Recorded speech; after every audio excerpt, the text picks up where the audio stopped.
cash in lieu, that's written right into the agreement, so the developer is required to pay that.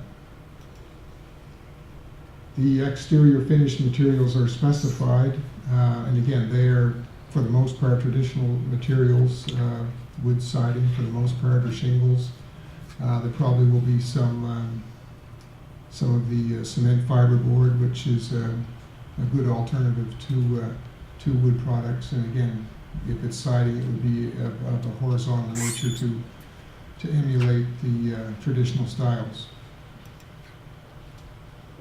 There's flood-resistant construction requirements in the agreement, and in part the form of the building responds to the possibility of flooding of this site, and of course many others in town. If we have another Saxby Gale type event in Wolfville.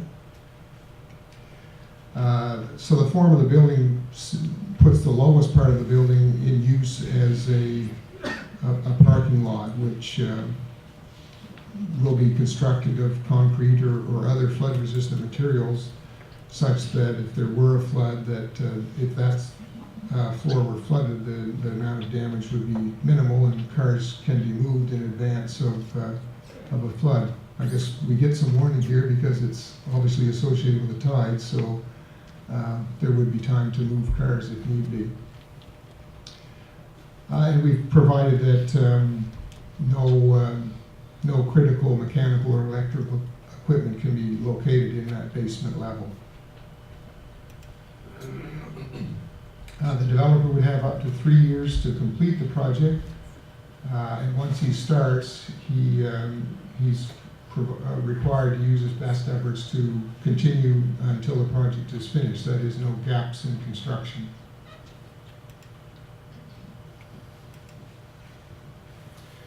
There is a hotel or traveling public type of use provided for or allowed for in the development agreement. Although it's the developer's intention that the primary use of this project would be for long-term rentals on yearly leases, he would like an option to use units that aren't in use during periods of time for a short stay. And we've permitted that up to 33% of the total room nights for the building could be used for that purpose. Keeping in mind that hotel use is one of the uses that's normally permitted in our downtown, our C1 zone. We have requirements respecting waste collection, which go beyond the normal bylaw requirements. Again, this is a bit of a different form than we're used to. And specifically, we've limited, if they do curbside collection at this location, we've limited the allowable amounts that the people can put out to 25% of the normal requirements, just to ensure that there aren't problems with blocking streets or sidewalks. And again, specific clauses in the agreement are preventing that from happening.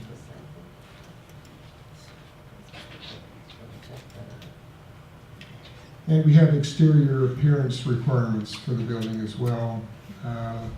Balcony storage is limited to normal furniture you might see in a balcony.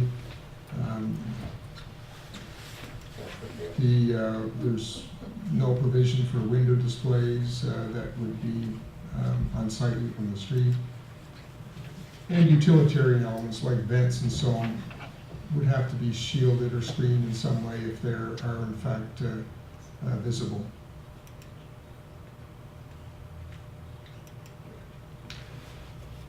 So coming to an end here, just some summary comments or observations respecting the development. Staff believe the proposal responds very positively and directly to the MTS policies. The proposal is supported by the Wolfville Economic Action Plan, which calls for additional commercial and residential activity in the downtown core.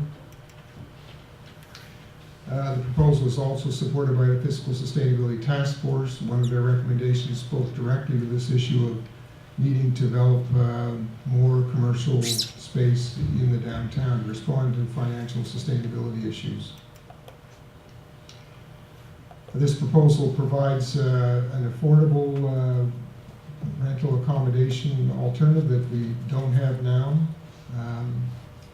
It's going to be likely in competition with other accommodation which might be of a lesser grade and may force other units to upgrade to keep pace, I guess.